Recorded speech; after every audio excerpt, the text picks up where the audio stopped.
하나님께서 오늘 우리에게 허락하신 말씀 누가복음 1장 5절에서 14절까지 말씀입니다. 하나님의 계시의 말씀을 한 목소리로 받들어 읽겠습니다. 유대왕 헤롯 때에 아비야 반열에 제사장 한 사람이 있었으니 이름은 사가랴요 그의 아내는 아론의 자손이니 이름은 엘리사벳이라. 이 두 사람이 하나님 앞에 의인이니 주의 모든 계명과 규례대로 흠이 없이 행하더라. 엘리사벳이 잉태를 못함으로 그들에게 자식이 없고 두 사람의 나이가 많더라. 마침 사가랴가 그 반열의 차례대로 하나님 앞에서 제사장의 직무를 행할세 제사장의 전례를 따라 제비를 뽑아 주의 성전에 들어가 분향하고 모든 백성은 그 분향하는 시간에 밖에서 기도하더니 주의 사자가 그에게 나타나 향단 우편에 선지라. 사가랴가 보고 놀라며 무서워하니 천사가 그에게 이르되 사가랴여 무서워하지 말라. 너의 간구함이 들린지라. 내 아내 엘리사벳이 내게 아들을 낳아주리니 그 이름을 요한이라 하라. 너도 기뻐하고 즐거워할 것이요 많은 사람도 그의 태어남을 기뻐하리니. 아멘. 오늘부터 대림절이 시작됩니다. 대림절은 교회력의 시작입니다. 그러니까 새해나 다름없는 거죠. 대림절은 아기 예수님의 탄생을 기다리며 기대하는 절기이자 더 나아가 다시 오실 예수님을 기다리는 절기가 바로 대림절입니다. 우리는 지금 대림절 기간에 누가복음 말씀을 나누고 있습니다. 특히 누가복음 1장과 2장의 말씀을 가지고 보통 교회에서는 대부분 기다림이란 주제로 말씀을 나누는데요. 저는 오늘 본문을 결핍과 장벽이라는 관점에서 말씀을 함께 나누고자 합니다. 사람들은 요즘 시대를 풍요로운 시대라 말하죠. 한국전쟁을 경험하신 분이나 또 60, 70년대 보릿고개를 경험하신 분들은 지금 세상 참 좋지, 예전에는 밥 한 끼 먹기도 참 힘들었는데 그렇게 말씀하시는 분들이 있죠. 그 당시와 비교했을 때 국민 총 생산량도 상상하기 어려울 만큼 국민 소득의 수준이 높은 것도 사실입니다. 개인도 마찬가지이죠. 많은 소유를 누리고 부를 누리고 살아가는 현실입니다. 그러나 그러한 풍요로움만 있는 것이 아니라 결핍도 있습니다. 시간의 결핍입니다. 장시간 노동으로 인해 시간에 쫓겨 살아갑니다. 불안정한 고용 문제로 야근이나 또 새벽 노동을 해야 하는 경우도 있습니다. 그렇게 허락하는 사회입니다. 관계의 결핍도 있습니다. 경쟁 사회에서 도태되다 보니 사람은 더욱 깊은 우울감과 또 고립감에 빠집니다. 전체 우리나라의 사망자 수의 약 1%가 고독사입니다. 그 고독사의 가장 많은 연령대가 50대, 60대라고 합니다. 공동체 안에 살아가지만 실제 공동체에서 격리된 것처럼 사는 이들이 참 많습니다. 모든 연령대가 다 외롭다 그러는 거죠. 신앙 공동체도 마찬가지예요. 늘 푸른 분 어르신들만 외롭다 그러는 게 아니라 30대도 40대도 50대도 60대도 다 외롭다 그래요. 또한 가치의 결핍도 있습니다. 더 많은 스펙 쌓기, 또 경쟁 사회에 살다 보니 존재의 의미를 찾지 못하고 사는 시대가 됐습니다. 가치의 기준도 모호한 채 앞만 보고 달려갑니다. 풍요로움 속에 수많은 결핍으로 힘들어하며 살아가는 자들이 바로 우리네의 삶이라는 거죠. 이러한 결핍을 해결하고자 사람들은 부단히 애를 씁니다만 그러나 또 그들의 장벽이 있습니다. 보이지 않는 장벽이 우리 앞을 가로막을 때가 있는 겁니다.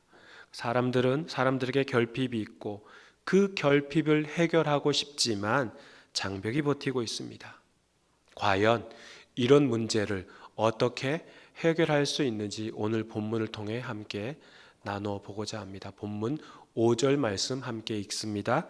유대왕 헤롯 때에 아비야 반열에 제사장 한 사람이 있었으니 이름은 사가랴요 그의 아내는 아론의 자손이니 이름은 엘리사벳이라. 사가랴의 이름의 뜻은 하나님께서 기억하신다라는 뜻이에요. 사가랴는 아비야의 반열이었습니다. 그러니까 아비야 반열의 제사장 가문이었죠. 그리고 그의 아내 엘리사벳도 제사장 가문 아론의 후손이었습니다.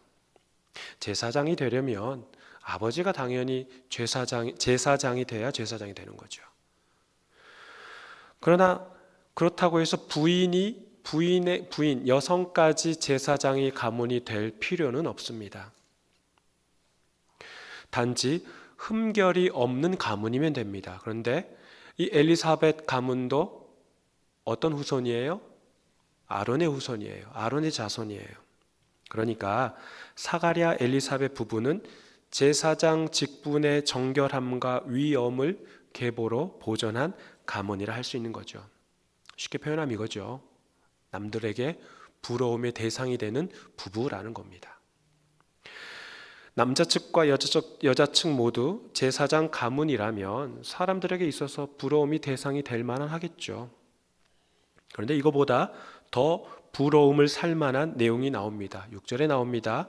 이 두 사람은 하나님 앞에 의인이라고 나옵니다. 따라해 볼까요? 하나님 앞에 의인이니. 하나님 앞에 의인이니.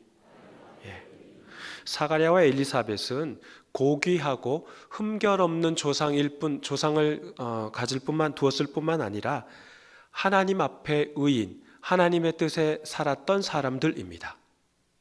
그들이 어떻게 살았는지, 왜 그들에게 하나님 앞에 의인이라 불렀는지는 나오죠. 주님의 모든 계명과 규례대로 살았다는 거예요. 그러니까 하나님의 말씀 앞에 부끄러움 없이 흠이 없이 행하였던 사람이 바로 사가랴와 엘리사벳입니다. 누가복음의 저자는 구약의 사건이나 인물을 연상케 하도록 구약과 연결해서 읽고 이해하도록 기록한 글입니다. 하나님께서 아브라함을 부르시고 그를 지시한 땅으로 가라고 하시자 아브라함은 순종하여 그 땅으로 왔습니다. 그 땅에 오니 흉년이 있습니다. 흉년이 일어났습니다. 그리고 나서 아브라함의 아들 이삭의 때도 똑같은 그 땅에 흉년이 있습니다. 흉년이 들었습니다. 흉년이 들자 이삭은 애굽 땅으로 내려가려고 합니다. 그러니까 양식이 더 풍부한 지역으로 이동하려고 한 것이죠. 애굽 땅으로 내려가는 최종 목적지는 애굽이지만 그곳으로 가는 그 경유지가 바로 그랄 땅이었습니다. 그랄 땅에 머물러 있을 때 하나님께서 이삭에게 나타나십니다. 이삭에게 말하시죠. 너 애굽 땅으로 내려가지 마. 내가 지시한 땅에 그대로 살아 머물러 있어라고 말씀하셔요. 하나님께서는 내가 너와 함께 복을 주시겠나라고 말씀하십니다. 그러면서 하나님께서는 과거에 그 이삭의 아버지인 아브라함과 약속을 맺으셨던 것을 말씀하시는데요. 창세기 26장 5절 말씀 함께 읽어보죠. 이는 아브라함이 내 말을 순종하고 내 명령과 내 규명과 내 율례와 내 법도를 지켰음이라 하시니라. 하나님께서 아브라함과 언약을 맺고 그를 의인이라 칭하셨는데 아브라함은 하나님의 말씀을 순종하고 하나님의 명령, 규례, 율법을 잘 지켜 행하였다고 나옵니다. 그러니까 이삭 너 또한 너의 아버지처럼 너 또한 내 말을 순종하면 너가 나의 계명과 율례와 법도를 잘 지키면 복을 주시겠다라고 지금 말씀하시는 거예요. 오늘 누가복음에 등장하는 사가랴와 엘리사벳이 그런 아브라함과 이삭처럼 하나님의 계명과 규례대로 흠 없이 행하였기에 그들 또한 복된 자, 부름을 한 몸에 받는 자라고 알려주고 있습니다. 제사장으로 봉사하는 사가랴가 얼마나 복된 사람인지 알 수 있는 내용이 나오는데요. 오늘 본문 8절, 9절 말씀 읽습니다. 마침 사가랴가 그 반열의 차례대로 하나님 앞에서 제사장의 직무를 행할새 제사장의 전례를 따라 제비를 뽑아 주의 성전에 들어가 분향하고 반열, 등급에 따른 차례라는 순서라는 뜻입니다. 그러니까 24반열이 있었어요. 제사장 그 당시에는요. 그러니까 우리말로 하면 24조가 있었다는 거죠. 조. 1조, 2조, 3조, 4조 할 때 그 조. 각 조는 1년에 한 번씩, 한 주씩, 1년에 한 주씩 두 번 성전에 들어가 봉사하였습니다. 제사장들은 백성이 가져오는 그 희생 제물을 가지고 하나님께 제물 드리는 일을 한 자가 바로 제사장이었어요. 자, 그럼 한번 생각해 보세요. 백성들이 희생 제물을 가지고 왔어요. 그럼 그 희생 제물을 드리기 전에 무슨 일을 먼저 해야 해요? 쓰다듬어 줘야 돼요? 희생 제물에 뭐 해야 돼요? 도축해야 되죠. 도축. 그러니까 제사장은 희생 제물을 하나님께 드리기 전에 도축하는 일도 제사장이 했습니다. 제가 이제 여러분께 여쭤보겠습니다. 오늘은 객관식입니다. 4번까지 있습니다. 한번 제사장이 언제 가장 한가할까요? 1번 유월절, 2번 칠칠절, 3번 초막절, 4번 안식일. 언제일 것 같아요? 안식일이죠. 안식일. 안식일을 거룩하게 지키라고 말씀하셨으니 거룩하게 지키고 아무 일도 하지 않고 있으면 되는 거죠. 하지만 방금 말씀드린 유월절, 칠칠절, 초막절은 유대인들의 3대 절기로서 모든 세계 각지에 있는 유대인들이 다, 남성들이라면 유대인들이 다 와서 예루살렘에서 하나님께 뭐 해요? 제사드리죠.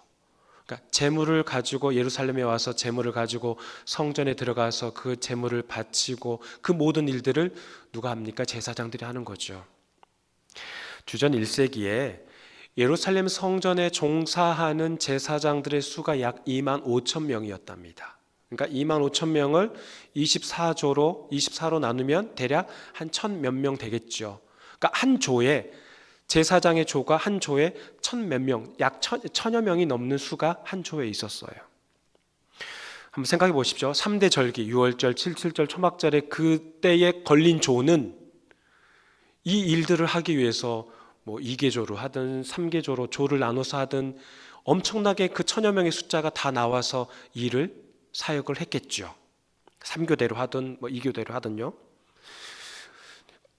그런데 그렇게 유월절이나 칠칠절의 초막절이 아닌 그냥 평일에 제사장들이 일을 한다면 그 1,000여 명의 조가 한 조가 나와서 다 할 필요가 있을까요? 없을까요? 있을까요? 없을까요? 필요가 없죠. 그 많은 수가 왜 나와서 일할 필요가 있겠습니까? 나올 필요가 없죠. 그러다 보니 맡은 조가 되면 제비 뽑아서 당첨되는 자가 봉사하게 된 거예요. 한 가지 재미있는 사실은 이 분향 사역, 분향하는 사역, 그러니까 향을 피우는 거예요. 분향하는 사역도 한 번도 향을 피워보지 못한 자들만 골라서 그들만 제비 뽑힌 자가 일을 하게 된 거예요. 근데 오늘 말씀에 향 피우려고 제비를 뽑았어요. 누가 뽑힌 거예요? 사가랴가 뽑힌 거예요. 사가랴가. 1,000여 명이 넘는 한 조에서 한 번도 향을 피워보지 못한 사람들만 골라가지고 제비를 뽑았더니 사가랴가 뽑힌 거예요. 이건 우연이에요? 하나님의 섭리예요? 하나님의 섭리죠. 하나님의 섭리. 이렇게 선택받은 제사장은 복받은 자입니다. 자신이 속해 있는 조, 1,000여 명이 넘는 그 조에서 한 번도 분향 사역을 해보지 못하고 직분을 마감하는, 곧 삶을 마감하는 자들이 얼마나 많았는데요. 그러니까 분향에 참여하는 것이 영예이죠. 제사장이면서 한 번도 분향하지 못한 사람들이 많았는데 바로 분향의 자리에 사가랴가 뽑힌 겁니다. 복이에요? 복이 아니에요? 복이죠. 복이죠. 복받은 자입니다. 그런데 이런 부부에게도 결핍은 있었습니다. 7절 말씀 함께 읽어봅니다. 엘리사벳이 잉태를 못함으로 그들에게 자식이 없고 두 사람의 나이가 많더라. 하나님의 규례대로 사는 사람들, 하나님의 법도 율례대로 흠없이 행한 사람들, 이 부부 사가랴와 엘리사벳에게 자녀가 없습니다. 시편 128편의 시인은 하나님을 경외하며 그의 길을 걷는 자마다 복된 인생이라고 했습니다. 그러면서 여러 가지의 복을 말하죠. 사업에 대한 복, 또 가정에 대한 복, 또 영적인 축복, 또 후손에 대한 복, 여러 가지 그런 복들에 대해 이야기하고 있습니다. 시편 128편의 시인은 3절에 내 집 안방에 있는 내 아내는 결실한 포도나무 같으며 내 식탁에 둘러앉은 자식들은 어린 감람나무 같으리로다 라고 말하고 있어요. 그러니까 이런 복을 받아야 할 사가랴와 엘리사벳은 자녀의 결핍이 생긴 거죠. 엘리사벳은 잉태를 하지 못하여 이 부부는 불임 부부, 난임 부부가 된 겁니다. 한 가지 의문이 드는 게 있습니다. 불임의 원인이 여성의 육체일 수도 있고 남성의 몸 때문일 수도 있잖아요. 또 여성이든 남성이든 누가 됐든 원인도 다양하겠죠. 예를 들면 나쁜 생활 습관 때문이라고도 볼 수 있죠. 과도한 음주라거나 스트레스를 받았다거나 또는 약물 중독이라거나 이처럼 다양한 곳에서 이유를 찾을 수도 있을 겁니다. 그런데 마치 오늘 본문은 아이를 갖지 못한 것이 나이가 많아서 그런 것이다. 그 불임을 나이듦과 관련이 있는 것처럼 보고 있습니다. 새번역 성경은 오늘 본문을 다음과 같이 번역했습니다. 그런데 그들에게는 자녀가 없었다. 엘리사벳이 임신을 하지 못하는 여자이고 두 사람은 다 나이가 많았기 때문이다. 두 사람이 나이가 많았기 때문에 엘리사벳이 임신을 하지 못하였다는 건데요. 그렇다면 누가복음의 저자는 불임과 나이듦이 아무런 상관관계가 없는데도 불구하고 어떤 의도를 가지고 이렇게 인과 관계로 연결해서 기록한 것일까요? 서두에도 말씀드렸습니다. 누가복음은 구약의 사건이나 인물을 연상케 하도록 구약과 연결해서 읽고 이해하도록 글을 기록하였습니다. 아브라함은 자신의 집을 지나가는 나그네를 봅니다. 그들을 불러 환대합니다.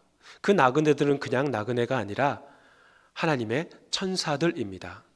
아브라함은 그들을 극진히 대접합니다. 식사 대접을 잘 받은 하나님의 천사들은 아브라함에게 내년 이맘때에 내가 다시 올 것이고 너희들에게, 너희 부부에게 아들이 있을 것이라 라고 말합니다. 그러자 창세기의 저자는 다음과 같이 아브라함의 부부의 상태를 상세히 설명합니다. 창세기 18장 11절 함께 읽어봅니다. 아브라함과 사라는 나이가 많아 늙었고 사라에게는 여성의 생리가 끊어졌는지라. 나이도 많고 생리도 더 이상 하지 않고 노쇠하여서 사라는 자녀를 낳을 수 있는 그 어떠한 방법도 없다라고 창세기 저자는 설명하고 있습니다. 그러니까 인간의 방법으로는 할 수 없다는 거예요. 오늘 본문도 똑같은 상황입니다. 사가랴와 엘리사벳 부부에게 불임과 나이듦은 그들에게 있어서 넘을 수 없는 하나의 장벽인 것이죠. 자식의 결핍, 자식 없음이라는 그 결핍을 해결하고 싶지만 넘지 못할 장벽이 그들 앞에 서 있는 겁니다. 점점 나이 들어가는 것과 게다가 임신할 수 없는 상태이죠. 창세기 18장의 말씀과 오늘 본문의 그 이면에는 인간이 풀 수 없는 문제지만 그러나 하나님께서 하실 수 있다라는 뜻이 내포되어 있습니다. 그러니까 누가복음의 저자는 인간은 할 수 없다. 결코 인간은 어떤 방법으로든 할 수 없다. 그러나 누구나 하실 수 있다는 거예요. 하나님은 그 문제를 해결하실 수 있다라는 거예요. 오늘 본문에는 사가랴와 엘리사벳만 등장하지 않습니다. 한 집단이 등장합니다. 모든 백성이라고 10절에 나오죠. 모든 백성. 이들은 좁은 의미에서 예루살렘에 사는 하나의 신앙 공동체이고 좀 더 넓은 의미로 보자면 이스라엘 민족 전체를 말하는 거죠. 오늘 본문 5절에서 14절까지 읽었을 때 본문에 흐르는 분위기를 파악하셨습니까? 잔잔하고 좀 평화로워 보이지 않습니까? 신앙 공동체 구성원들이 다 성전에 모여 기도하고 함께 그들이 모여서 또 제사장들이 분향할 때 그들은 기도합니다. 마치 오늘 우리가 이 주일에 모여서 이 예배당에 모여서 함께 찬양하고 또 기도하고 말씀을 듣는 이 지금의 분위기와 똑같죠. 우리 지금의 분위기가 지금 어때요? 어수선합니까? 시끄럽습니까? 대답 안 하실 겁니까? 분위기가 어때요? 경건하고 또 조용하고 잔잔하고 평화로워 보이죠. 네. 지금 이 이스라엘 신앙 공동체, 본문에 등장한 신앙 공동체는 평화로워 보입니다. 그 이유를 든다면 첫째, 성전이 있기 때문에 그렇습니다. 거룩한 장소인 성전은 하늘과 땅을 연결하는 성스러운 공간입니다. 하나님의 이름을 모신 곳인 성전은 하나님께서 말씀하시는 공간이고, 신앙 공동체 구성원들이 기도하면 하나님께서 듣고 응답하시는 공간 장소입니다. 성전, 하나님의 집은 만민이 기도하는 집이죠. 그러기에 신앙 공동체에게 있어서 아주 중요한 곳입니다. 신앙 공동체가 평화로워 보이는 두 번째 이유는 하나님 앞에 의로운 제사장이 있기 때문에 그렇습니다. 누구예요? 사가랴. 성전이 존재한다고 그래서 신앙 공동체가 모두 경건하게 예배를 드리거나 제사를 드리거나 그러지 않을 가능성도 있습니다. 왜냐하면 성전에 어떤 제사장이 집례하느냐, 어떤 제사장이 섬기느냐에 따라 다를 수 있기 때문에 그렇습니다. 하나님께 제물을 가지고 오는 사람들이 많습니다. 그들은 기름을 태워 하나님께 제사를 드리기 전에, 그런데 제물에 손을 대는 제사장의 아들들이 있는 거예요. 제물을 가지고 와서 하나님께 먼저 제물을 드리고 기름을 태워서 제물을 드리고 싶은데 그 길을 가로막고 제사장의 아들들이 그거 이리 가지고 와, 지금 그러고 있는 본문이 있어요. 제물을 다 드리고 나서 바친 다음에 그 고기, 그 제물을 물에 삶아서 제사장이 그 삼지창 같은 걸로 꽂아서 건지는 것만 제사장의 몫인데, 이 제사장의 아들들은 그 제물에 물에 빠진 거를 먹고 싶어 하지 않는 거예요. 그러니까 쉽게 말하면 이거예요. 난 백숙 싫어. 그러니 프라이드 치킨 줘. 그러니까 이거 하나님께 제물 드리기 전에, 먼저 드리기 전에 가지고 와. 튀겨서 먹어야겠어. 그런 거예요. 그들을 어떻게 평가했을까요? 사무엘상 2장 17절 함께 읽어봅니다. 이 소년들의 죄가 여호와 앞에 심히 크면 그들이 여호와의 제사를 멸시함이었더라. 이들은 엘리의 제사장 홈니와 비느하스였습니다. 하나님께 제물 드리러 오는 신앙 공동체는 어떤 제사장을 만나느냐에 따라 그들의 신앙 생활에 영적 성장이 찾아올 수 있고, 반대로 영적 침체가 일어날 수도 있습니다. 모든 이스라엘에게 하나님 앞에 의로운 그런 사가랴 제사장이 지금 제사를 주관하고 있는 거예요. 그러다 보니 이 신앙 공동체에게는 부족함이 없고 평화로움이 있다라는 거예요. 그런데 이런 백성에게도 결핍이 있었습니다. 5절 본문에 유대왕 헤롯 때에라고 나오죠.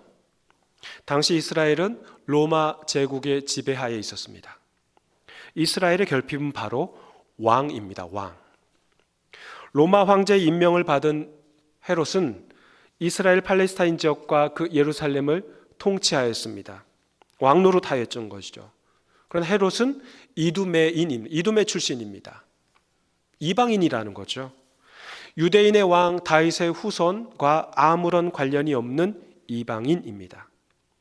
그래서 예루살렘 종교 지도자들은 이두메 사람에 대해 강한 반감을 갖고 있었지만 로마 제국의 황제가 임명하면 그걸로 끝인 거죠.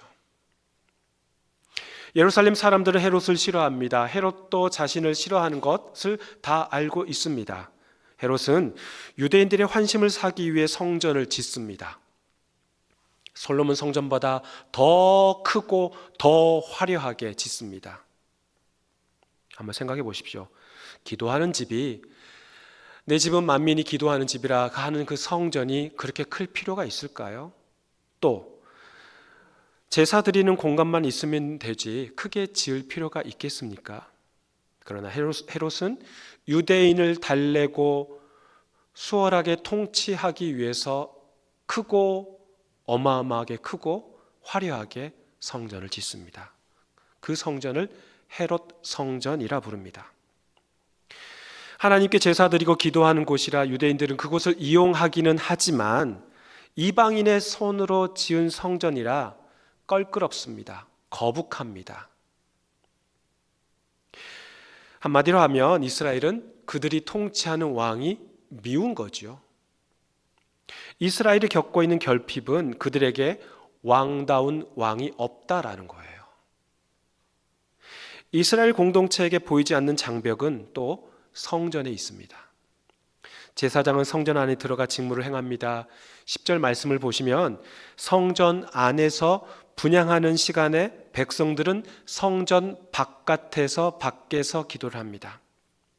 성전 안에서 제사장들은 하나님을 위해 일할 때 백성들은 성전 바깥에서 하나님께 기도합니다. 하나님의 말씀을 듣고 하나님께 기도하며 하나님께 제물을 드리면서 하나님께 더 가까이 나아가고 싶은 마음이 제사장들만 있었겠습니까? 백성들에게는 없었을까요? 해결할 수 없는 도저히 넘지 못할 장벽이라고 생각했겠죠. 성전 안과 성전 바깥으로 분리되는 이 장벽, 보이지 않는 장벽, 감히 다가갈 수 없는 장벽, 이거는 도저히 해결할 수 없는 문제라고 생각했겠죠. 사가랴 엘리사벳 부부는 자신들이 겪는 그 자녀 없음이라는 결핍과 불임과 나이듦이라는 장벽 앞에 이 문제를 해결할 수 없을 거라 생각했을 겁니다. 이스라엘 민족이 겪은 결핍은 다윗 후손과 전혀 관련 없는 왕 같지도 않은 왕입니다. 게다가 백성과 제사장들 사이에 보이지 않는 장벽, 성전 출입 제한이라는 그 보이지 않는 장벽을 결코 해결할 수 없는 문제라 생각했겠죠. 그러나 인간은 할 수 없지만 누구는 하실 수 있어요? 누구요? 본문 13절 함께 읽어보겠습니다. 천사가 그에게 이르되 사가랴여 무서워하지 말라. 너의 간구함이 들린지라. 내 아내 엘리사벳이 내게 아들을 낳아주리니 그 이름을 요한이라 하라. 사가랴와 엘리사벳의 결핍과 장벽을 동시에 하나님께서 해결하시죠. 사가랴 이름의 뜻이 뭐라고 그랬죠? 하나님께서 기억하신다. 하나님께서 사가랴의 간구를 들으셨습니다. 그의 기도를 기억하셨습니다. 인간이 해결할 수 없는 문제를 하나님께서 들어 응답하심으로 해결되었습니다. 곧 태어날 요한이 누구입니까? 오실 메시아를 준비하는 자 아닙니까? 오실 메시아는 어느 후손입니까? 다윗 자손의 후손이죠. 메시아가 이 땅에 와서 십자가에서 마지막으로 엘리 엘리 라마 사막다니, 나의 하나님 어찌하여 나를 버리십니까? 라는 그 말씀을 마치고 돌아가셨을 때 어떤 일이 벌어졌습니까? 성소의 휘장이 위로부터 아래로 찢어졌죠. 신분에 따른 성전 출입 제한이 사라지게 된 겁니다. 이스라엘이 결코 해결할 수 없는 그 결핍과 장벽의 문제를 이제 곧 하나님께서 해결하실 것임을 누가복음의 저자는 암시하고 있는 거죠. 사랑하는 교우 여러분, 여러분의 인생에 결핍과 장벽이 있지 않습니까? 걸림돌이 되는 것들이 얼마나 많습니까? 하나 둘 나열하다 보면 나는 정말 저거 절대 풀 수 없어, 저건 인간의 힘으로는 절대 해결할 수 없는 문제야, 이런 것들이 얼마나 많습니까? 그럴 때 헝클어진 실타래처럼 그냥 방치하시고 체념하실 것입니까? 그 문제를 누구 앞에 가지고 오시렵니까? 그 문제를 해결해 주실 분이 누구시라 확신하십니까? 답 안 하시면 설교는 안 끝납니다. 누구세요? 그렇죠. 하나님이시죠. 하나님께서 사가랴와 엘리사벳의 인생에 직접 개입하셨듯이, 하나님께서 이스라엘 민족의 역사에 직접 개입하셨듯이 저와 여러분의 인생에 직접 개입하셔서 결핍과 장벽의 문제를 동시에 해결해 주실 줄 믿습니다. 그 믿음 붙들고 살아내는 저와 여러분의 삶이 되기를 주의 이름으로 축원합니다. 하나님 아버지 감사합니다. 결핍과 풍요로움이 많은 이 시대에도 결핍과 보이지 않는 장벽으로 결코 해결할 수 없는 문제들이 많습니다. 나는 결코 할 수 없어. 인간은 절대 이 문제를 풀어낼 수 없어라고 하는 것들, 하나님께서 오늘 누가복음을 통하여 결핍과 장벽의 문제를 동시에 해결하시는 분이 바로 하나님이심을 우리에게 말씀하여 주셨습니다. 하나님, 이 말씀을 듣고 나의 모든 문제, 결핍과 장벽의 문제를 동시에 해결하실 수 있는 분이 오직 하나님이심을 굳건히 믿고 나아가는 저희들의 삶이 되도록 성령 하나님 도와주옵소서. 감사드리며 예수님의 이름으로 기도하옵나이다. 아멘.